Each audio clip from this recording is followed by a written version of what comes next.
आज हम जिस मूवी को एक्सप्लेन करने वाले हैं 2023 में फिल्म जिसका नाम है द फेयरवे। इस मूवी में एक कपल एक अजीबोगरीब टाइम ब्लू में फंस जाता है। वो बार बार एक ही जगह पर आ रहे होते हैं।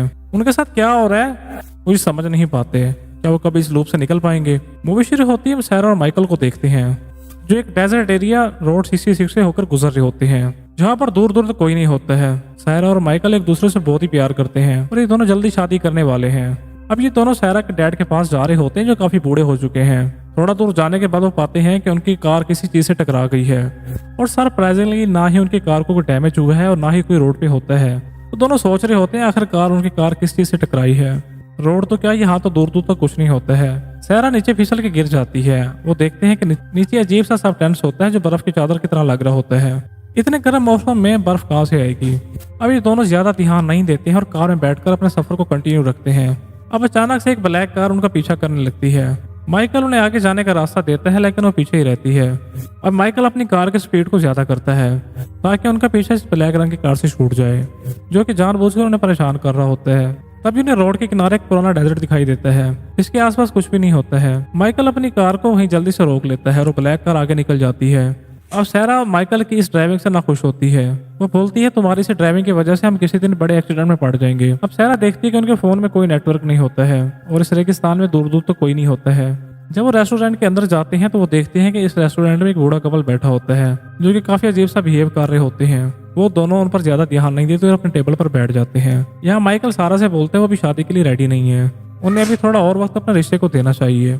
सैरा बोलती है वो प्रेग्नेंट है और उसके बच्चे की माँ बनने वाली है। वो कब तक अपनी जिम्मेदारियों से भागता फिरेगा? वो बोलती है इतने सालों से रिलेशनशिप में है तो अब उन्हें शादी कर लेनी चाहिए। तभी वेटर ऑर्डर लेने के लिए आती है। सैरा का ध्यान अभी भी उस बूढ़े कपल पे होता है जो कि वहां से जाना नहीं चाहते थे। रेस्टोरेंट का मैनेजर उन्हें आकर जाने के लिए बोलता है। अब वेटर उनके लिए पानी लाती है और उन्हें 2 क्वींस देती है। वो 2 क्वीन देने के बाद उनसे कहती है इन 2 क्वीन से आप कोई भी विश ले सकते हैं। माइकल सैरा के लिए एक पुराना गाना प्ले करता है और बाहर एक ब्लैक रंग की कार फिर से आकर खड़ी हो जाती है जिसमें सैरा और माइकल को कोई वेट कर रहा होता है। अब माइकल वॉशरूम में चला जाता है। सैरा लेट होने के डर से खाना पैक करवा लेती है और उस बूढ़े को काफी सारे पैसे देती है। वो बोलती है उसे देखकर उसके फादर की उसे याद आ गई है। सैरा और माइकल रेस्टोरेंट से बाहर निकलकर आगे बढ़ते हैं। इस बार गाड़ी सैरा चला रही होती है। अब एक बार फिर उनकी कार किसी चीज से टकरा जाती है। यहाँ सैरा काफी गुस्सा हो जाती है, बोलती है उनके साथ कुछ अजीब हो रहा है क्योंकि उनकी कार फिर से किसी चीज से टकरा गई है और सरप्राइजिंगली वही जगह होती है जहाँ से वो काफी टाइम पहले गुजर चुके हैं। वहीं दूसरी तरफ साहब वेटर मैनेजर के पास जाते हैं। वो उसे बोलते हैं सैरा और माइकल बहुत अच्छे हैं। मैनेजर कहता है मेरे हाथ में कुछ भी नहीं है, आगे उनका फ्यूचर तय करके आगे उनके साथ क्या होगा। यहाँ पर सारे लोग सैरा और माइकल को पहले से जानते थे और उनके साथ जल्दी कुछ होने वाला था। वहाँ पर एक लड़की बोलती है ये सब कर करके वो थक चुके हैं। वहीं दूसरी ओर सैरा अपने आप से बाहर आ जाती है। वो बोलती है वो एक लूप में फंस गई हैं क्योंकि वही रोड बार बार आ रहा होता है। वो नोटिस करती है कि टाइम भी काफी देर से रुका हुआ है। माइकल इसकी इस बात से एग्री करता है लेकिन वो सोच रहे होते हैं आखिर उनके साथ ऐसा क्यों हो रहा है। तभी दोनों को वही कार फिर से दूर खड़ी दिखाई देती है और इस बार गुस्से में सैरा उस कार को देखने के लिए जाती है। सैरा जब कार के पास जाती है वो देखकर चौंक जाती है और वापस कार में आकर बैठती है और उसे ड्राइव करने लगती है।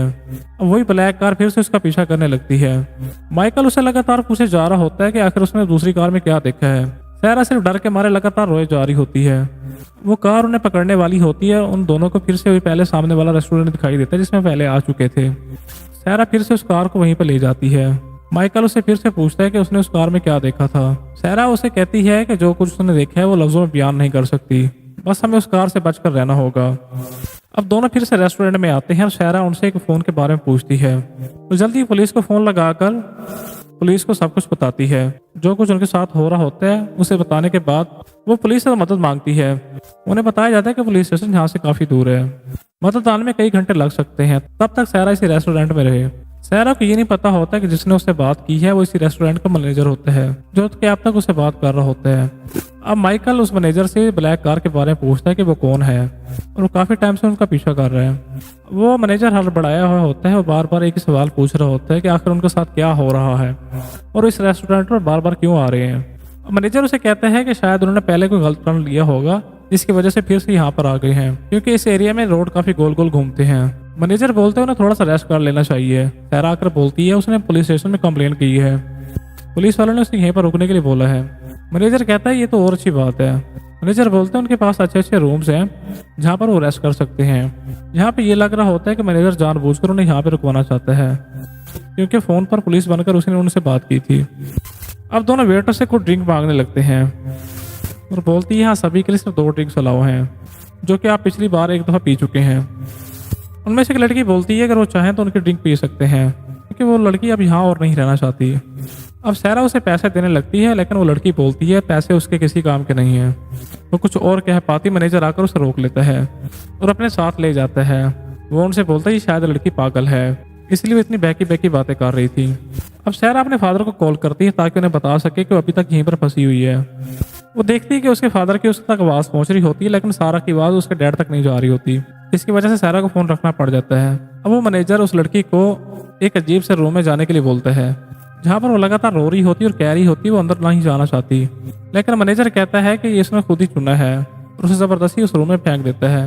वहाँ सारा और माइकल ने खाना खा लिया था और रूम में जाने के लिए तैयार होते हैं।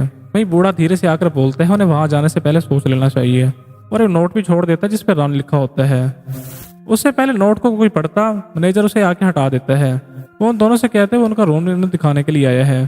वो दोनों बात कर रहे होते हैं यहाँ सब कुछ इतना अजीब क्यों है और ये लोग यहाँ पर क्या कर रहे हैं। अब उन दोनों के पास कोई और रास्ता नहीं होता है। अब रूम की तारीफ करते हुए मैनेजर उन दोनों को लेके जाने लगता है। अब सारा मैनेजर से पूछती है क्या उन्होंने कभी किसी ब्लैक कार को तो यहाँ पर देखा है। मैनेजर उसकी बात को टालने लगता है, तभी उसके मुंह से उसके और उसके पिता का नाम यहाँ से उसके मुंह से निकल जाता है। इसे सुनकर दोनों हैरान हो जाते हैं, उसे सारा और उसके फादर का नाम कैसे पता चला। तभी सारा को पहले वाले रूम में उस बर्फ की चादर दिखाई देती है जो उन्होंने डेजर्ट पे देखी थी। अब वो यहाँ पर समझ जाती है कि जरूर कोई गड़बड़ है। वो माइकल को धीरे से यहाँ से भागने के लिए बोलती है। मैनेजर उन्हें सुनते ही समझाने लगता है। वो मैनेजर बोलते हैं उनका रूम में जाना ही सही होगा, उसका खामखा में काम बढ़ा रहे हैं, लेकिन दोनों अब जल्दी से वहाँ से भाग जाते हैं। और मैनेजर का स्टाफ उनसे बोलता है कि वो लोग अच्छे लोग हैं, उन्हें उसकी मदद करनी चाहिए। मैनेजर बोलते हैं उनका काम ये नहीं है, अब उन दोनों को फिर से वहाँ पर आना पड़ेगा। अब ड्राइविंग करते हुए उन दोनों को वो आदमी नजर आता है जो उनका पीछा कर रहा होता है। यही वो दोनों समझ नहीं पा रहे होते कि आज उनके साथ क्या हो रहा है। होटल का ओनर इस बारे में सब कुछ जानता है। वो दोनों हार न मानते हुए निकलने का रास्ता ढूंढने लगते हैं। अब उनकी कार फिर से किसी चीज से टकरा जाती है। वो इस बार कार को नहीं रोकते हैं। इस बार वो देखते हैं कि वो ब्लैक कार उनका पीछा कर रही है।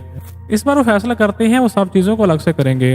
अगर वो किसी टाइम लूप में होंगे तो यहाँ से निकल जाएंगे। अब वो ब्लैक कार उनके पास आ चुकी होती है। अब माइकल उस कार को उल्टी दिशा में चलाने लगता है और वो रास्ता कभी खत्म ही नहीं होता। अब वो दोनों थक हार कर रोड छोड़कर डेजर्ट के बीच में जाने की कोशिश करते हैं। डेजर्ट में जाने का फैसला करते हैं। काफी दूर जाने के बाद उन्हें कार पलटी हुई दिखाई देती है। वो लोग देखते हैं कि ये उन्हीं की कार है और इसका बहुत बुरी तरह से एक्सीडेंट हुआ है। और ये सब हुआ कब? अब वो दोनों कार के अंदर देखने लगते हैं। जो इन्हें कार के अंदर दिखाई देते हैं उनके देख के होश उड़ जाते हैं और दोनों वहां से भागने लगते हैं। कुछ ही दूर उनको अपनी कार सही सलामत मिलती है और दोनों ड्राइव करने लगते हैं। उन्हें पहले की तरह फिर से वही रेस्टोरेंट दिखाई देता है। वो तीसरी बार उसी रेस्टोरेंट पे आते हैं और सारा आखिरकार मैनेजर से पूछती है कि उनसे साथ ये क्या हो रहा है। और यहाँ से मैनेजर उसे सब कुछ बताना शुरू करता है और अब तक की कहानी के सारे ट्विस्ट करना शुरू हो जाते हैं। मैनेजर उसे बताता है ये जगह नॉर्मल नहीं है। मैनेजर उसे बताता है ये दुनिया दो दुनियाओं के बीच की जगह है।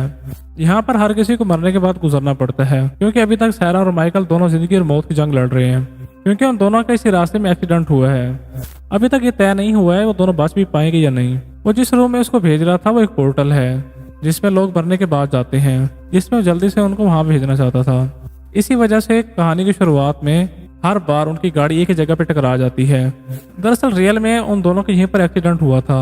जब वो दोनों पैदल चल रहे होते हैं तो उन्होंने खुद की ही बॉडीज यहाँ पर देखी थी। इसी वजह से वो डर कर भाग गए थे।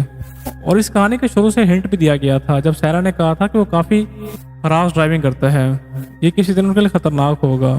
दरअसल सारा का कॉन्शियस माइंड उसे बता चुका था कि माइकल की हरास ड्राइविंग से उनका एक्सीडेंट हो चुका है और इसी वजह से बूढ़ा कपल वियर्ड बिहेव इसलिए कर रहा था क्योंकि वो भी जिंदगी और मौत के बीच में फंसे हुए थे और उन्हें भी यहीं पे गुजरना पड़ा था। और ऐसा सब कुछ उस अजीब सी लड़की के साथ भी हो रहा था। इसलिए मैनेजर ने जानबूझकर उस लड़की को रूम में भेजा था ताकि वो रियल वर्ल्ड में मर सके, और ऐसे ही करना उस मैनेजर और स्टाफ का काम था। इसलिए वो सैरा और माइकल को जल्दी से रूम में भेजना चाहता था ताकि उसका काम पूरा हो सके। ब्लैक कार में उनका पीछा खुद मौत कर रही होती है जिससे बचकर अभी तक भाग रहे थे।